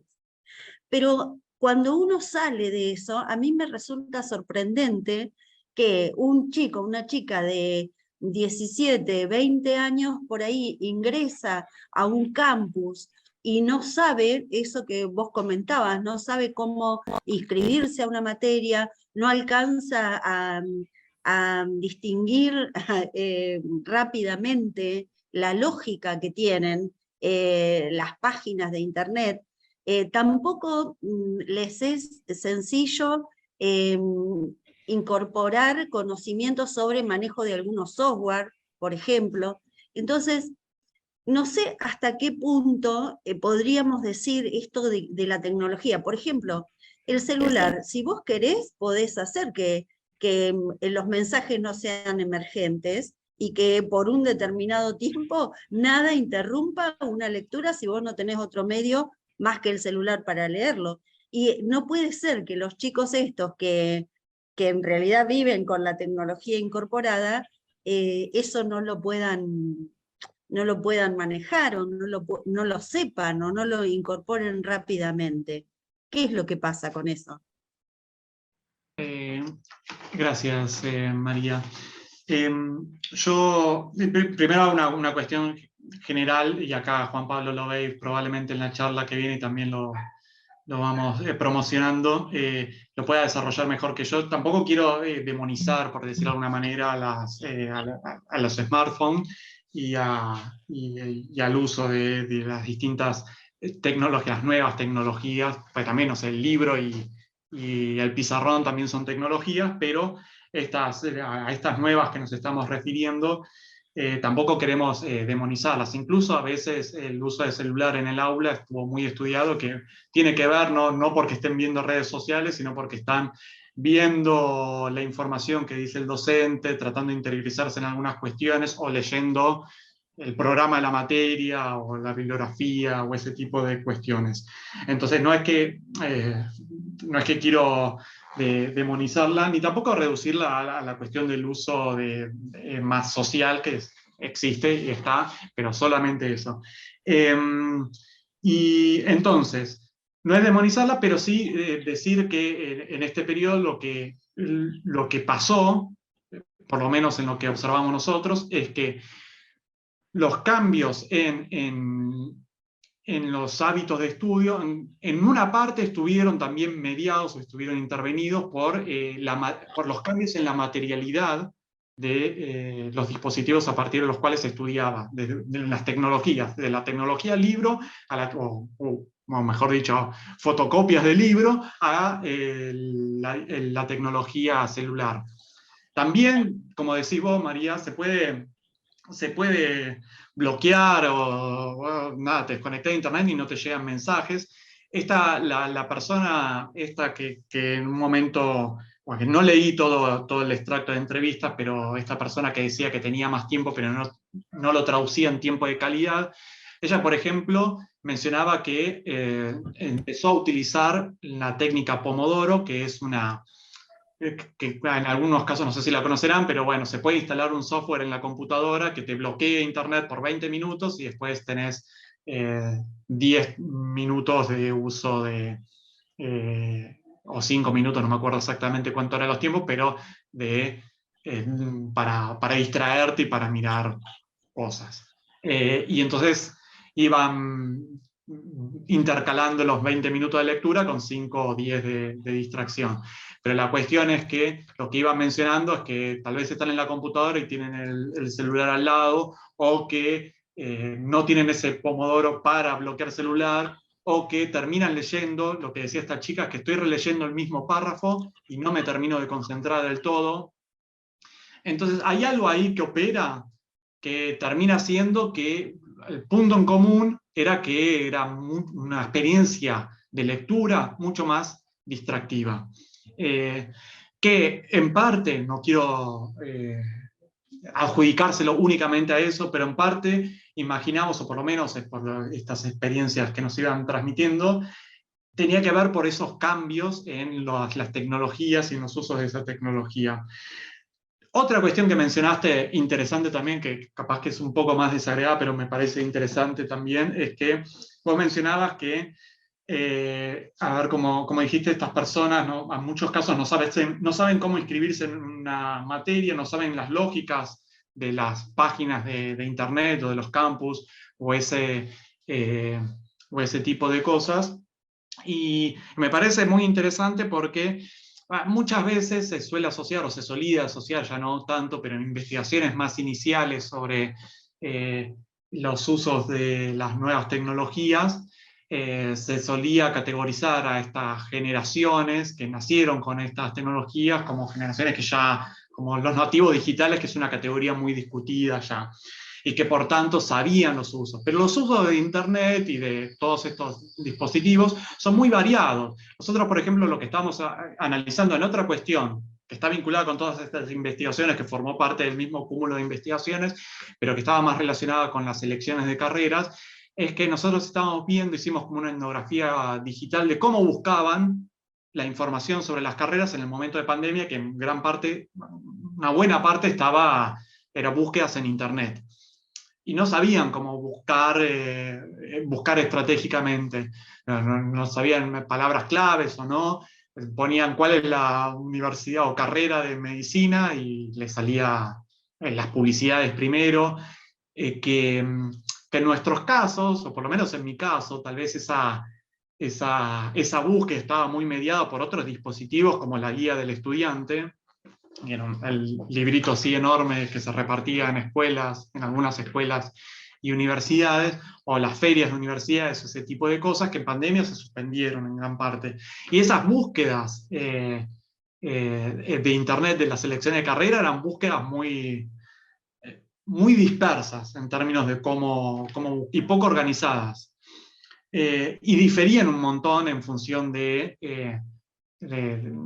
capital cultural familiar y de quienes podían ayudar en esas búsquedas. Así que sí, en eso estoy absolutamente de acuerdo con vos. Hay también un conocimiento específico de los usos, en este caso de los campus universitarios, que tiene una lógica distinta a otros tipos de plataformas como puede ser Instagram, TikTok o las que sea que se usen ahora.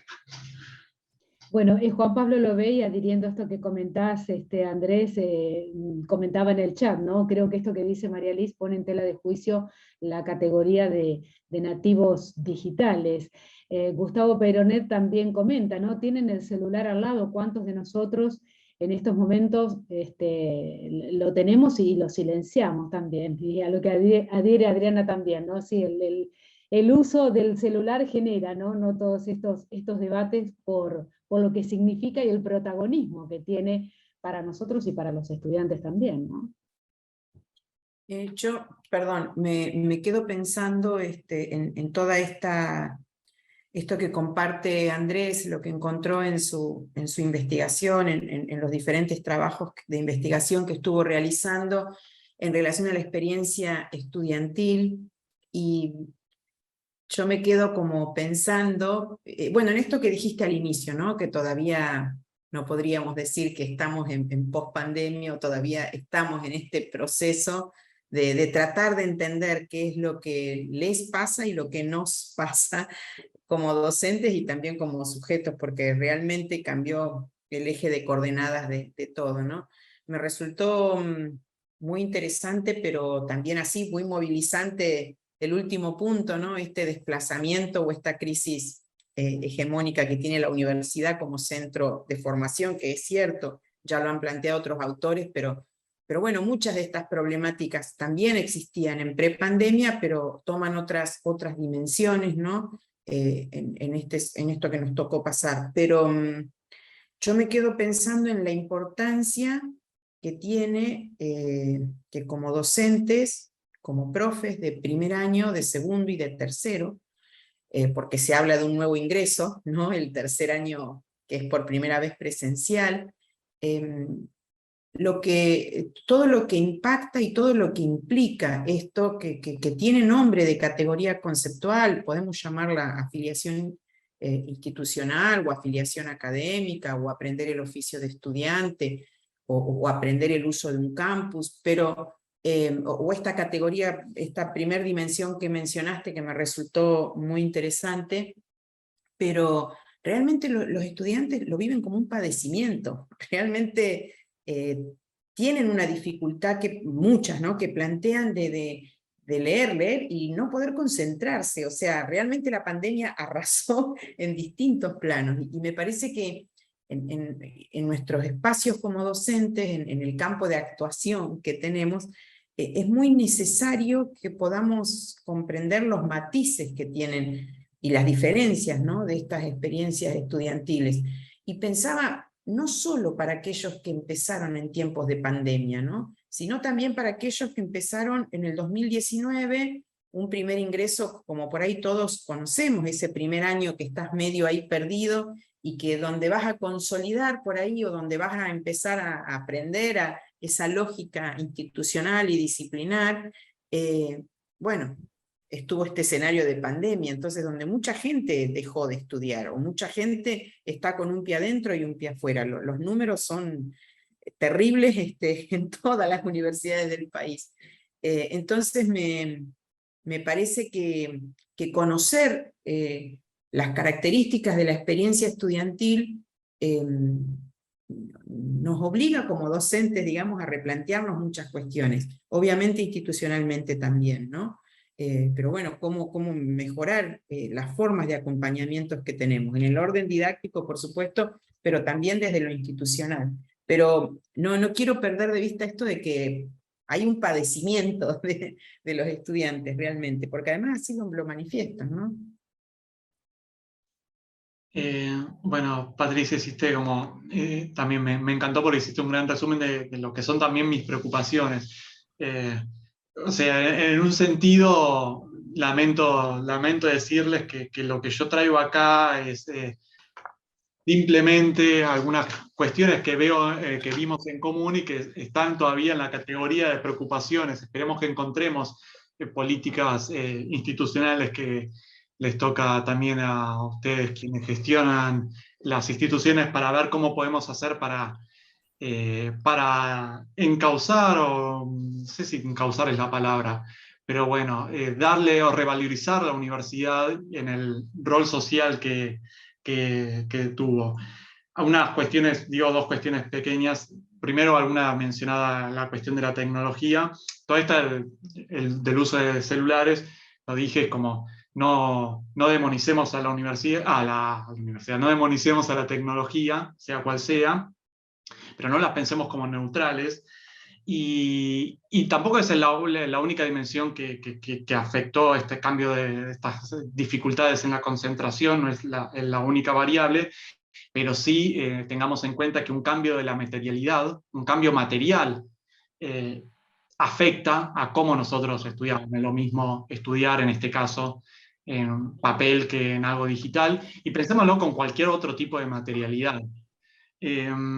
Y respecto a de lo que vos decías, una cosa que vos decías, Patricia, que me pareció muy importante destacarla también, que es que también hay que tener en cuenta en ello a quienes ingresaron en 2019, porque algo que dije, pero quedó de manera muy menor, muy tangencial, lo dije, es que para los de 2019 fue como un doble proceso de afiliación, porque fue el proceso de afiliación más tradicional, que el primer año universitario, el que se estudiaba comúnmente, y después ese proceso de afiliación que implicó readaptarse, no solo a la universidad, sino a nuevas lógicas de estudio, de sociabilización, de participación en las clases, etc. Para quienes ingresaron en 2020 fue un proceso de afiliación muy difícil también, pero fue uno. En esto fueron dos también. Andrés, nos comenta María Andrea Walter en el chat que es estudiante de la modalidad a distancia en la Universidad de La Pampa, y en el contexto de pandemia, muchas y muchos de quienes estudiamos bajo esta modalidad pudimos fortalecer nuestras trayectorias. Económicamente hablando, la virtualidad facilitó la continuidad de los estudios para la mayoría, ¿no?, de los estudiantes, de los y las estudiantes. Este es un aspecto muy importante para pensar las trayectorias reales de las y los estudiantes del nivel. Estoy pensando en las capacidades que las y los estudiantes bajo esta modalidad hemos tenido que desarrollar para continuar nuestra formación universitaria, y hace mención de la autorregulación, ¿no?, como sumamente importante. Sí, es también interesante porque algo que, digo, también por no detallarlo, algunas cuestiones que, por ejemplo, no tuve en cuenta en la muestra que construimos fueron, por ejemplo, estudiantes que ya venían teniendo, ya eran estudiantes a distancia previo a la pandemia. Ahí no sé, simplemente porque no lo estudié, si hubo cambios o no en su experiencia en el contexto de pandemia. Acá por lo que nos cuenta María Andrea Walter, eso, no sé, por lo menos por lo que cuenta ella dice que pudieron fortalecer sus trayectorias. Digo, habría que ver también con un público más amplio. Los dejamos de lado nosotros porque la cantidad, por decirlo así, de estudiantes en la modalidad de distancia, por lo menos de estudiantes de grado, en posgrado hay mucho más, algo más, pero a nivel de grado es bastante reducida comparativamente al total, o era comparativamente al total.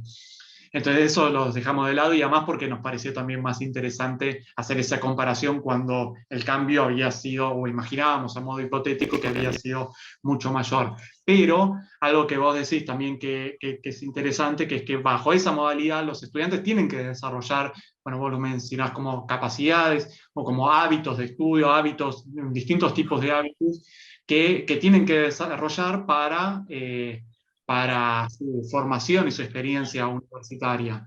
Como tal, como mencionabas bien, es la autorregulación. Eso también había sido, para hacer cierto paralelismo, y después habría que hacer los ajustes de los diferentes tipos de estudio, pero ya estaba más estudiado también en el mundo del trabajo.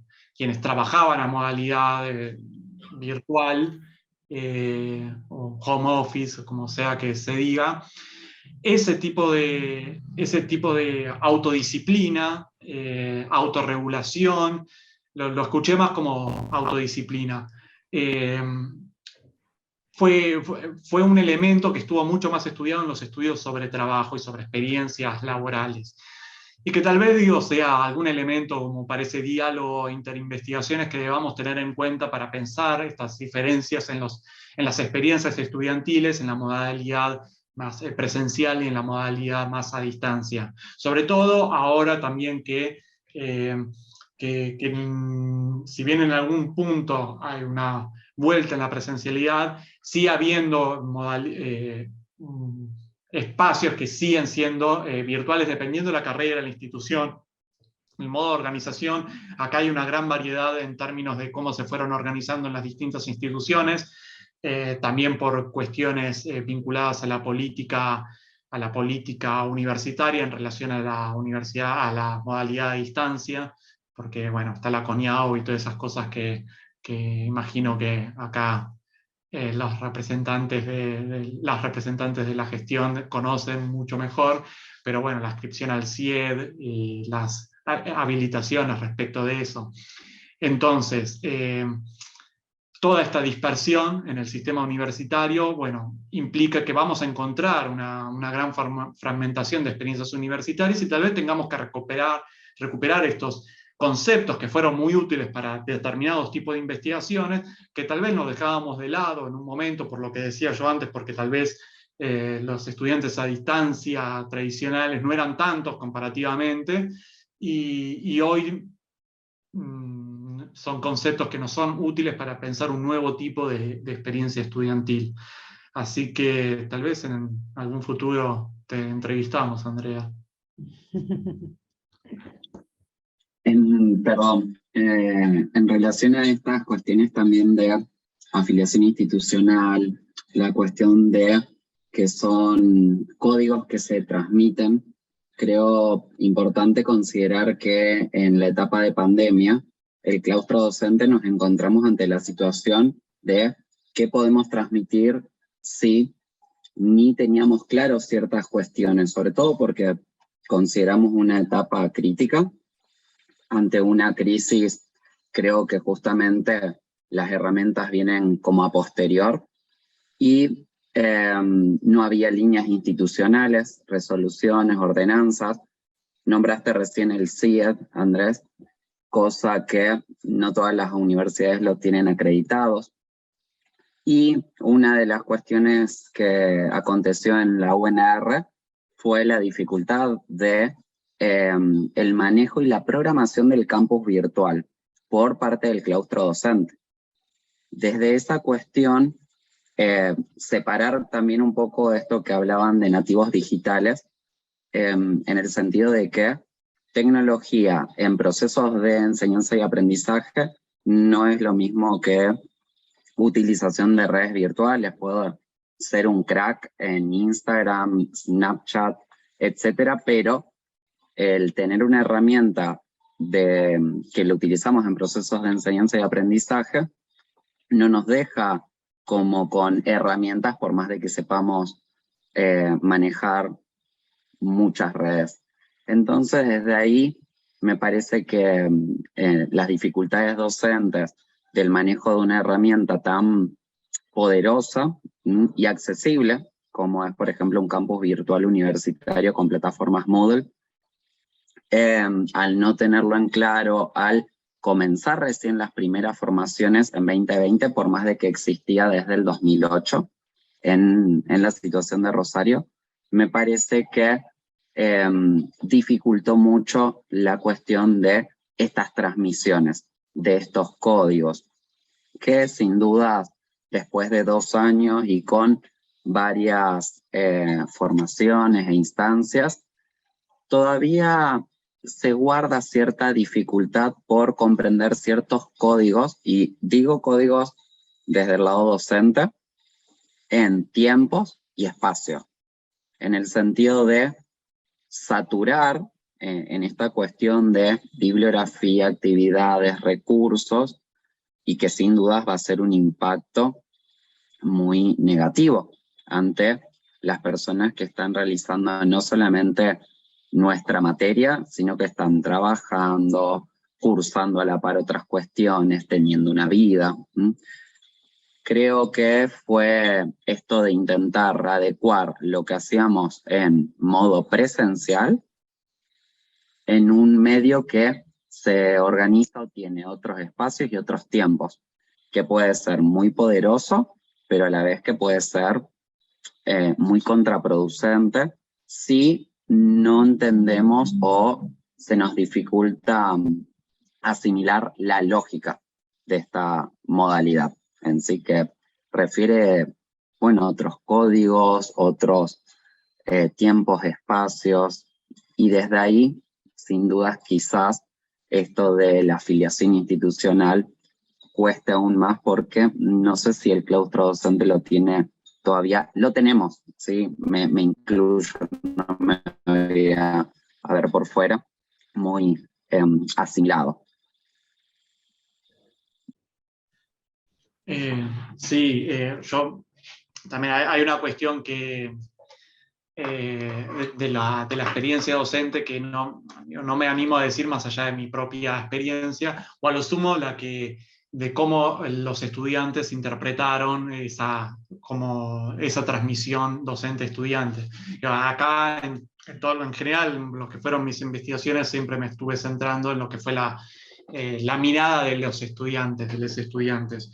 Y sí, todas esas experiencias docentes y esas dificultades docentes, yo entiendo que deben tenerse en cuenta, y estaría bueno poder articular esta mirada estudiantil con una mirada docente. También hubo mucha diversidad, por lo que me transmitieron los mismos estudiantes, porque, por ejemplo, en las universidades privadas, bueno, no todas, pero en algunas universidades privadas, esa organización institucional estaba mucho más centralizada, con lo bueno y con lo malo de todo eso, pero que ya tenían un campus universitario y que rápidamente pudieron gestionarlo para lograr una experiencia de educación virtual mucho más rápido. Y que en muchas universidades, públicas, no en todas, pero en algunas, había mucha también dispersión en términos de las experiencias en función de la cátedra, del docente,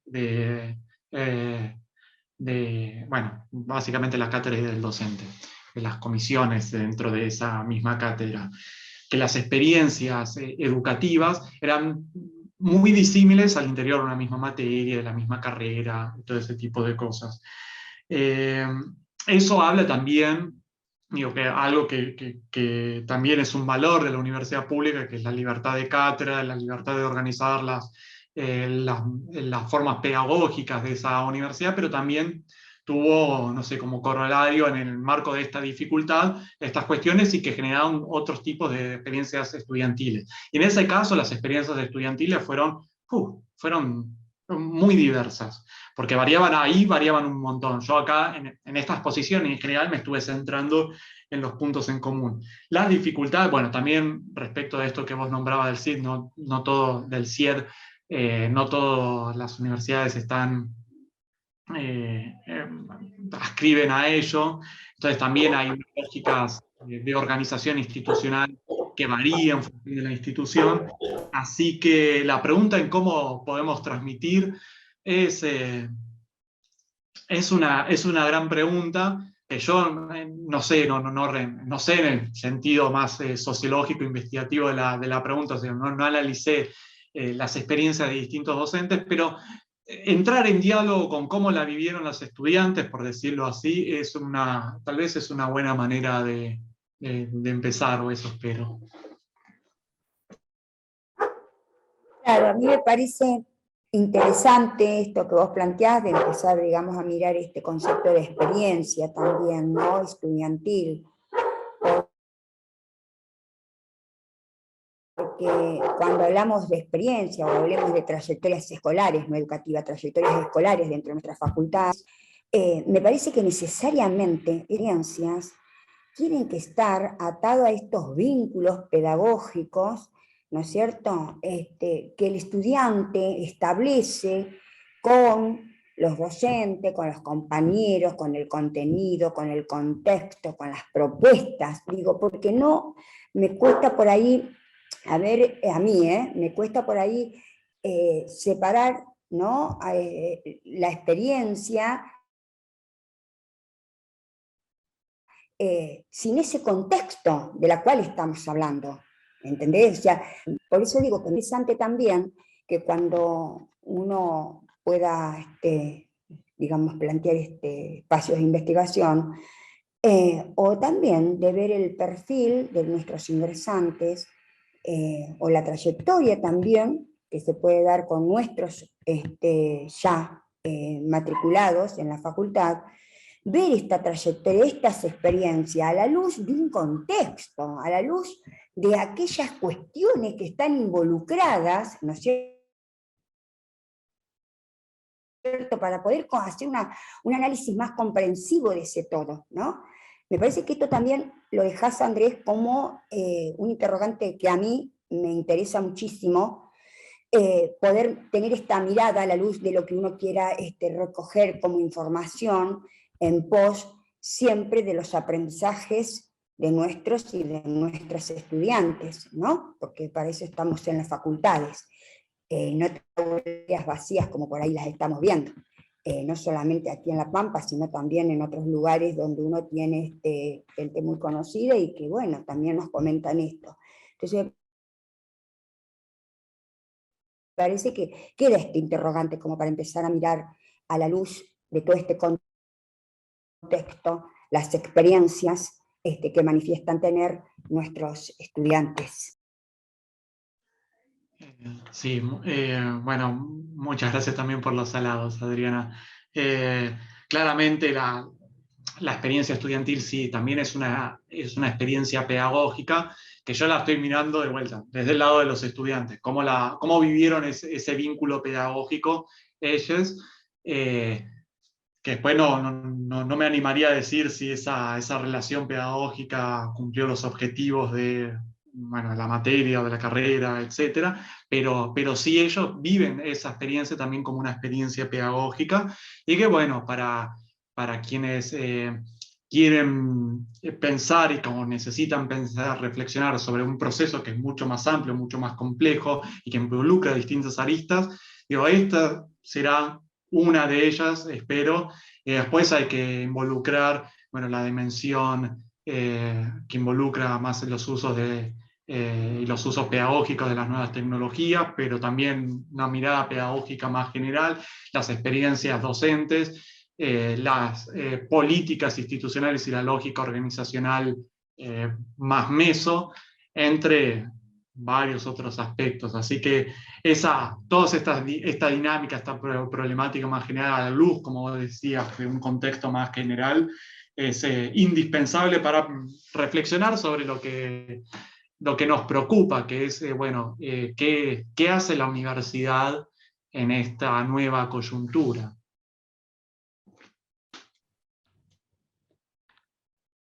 Muy bien.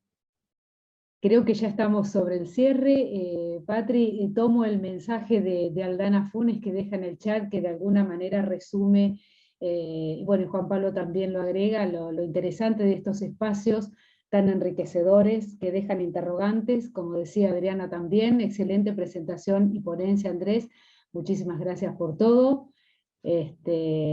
Adriana también agradece el espacio, te agradecemos formalmente, Andrés, y a todos los que han participado, y les recordamos, bueno, que el próximo encuentro será el próximo martes, con Ana Borgorello, con Juan Pablo Lobey, para conversar sobre estas necesarias revisiones de roles a partir de experiencias docentes y estudiantiles en tiempos de virtualización forzosa. Gracias, Andrés, nuevamente, y a todos los que se han sumado en esta tarde.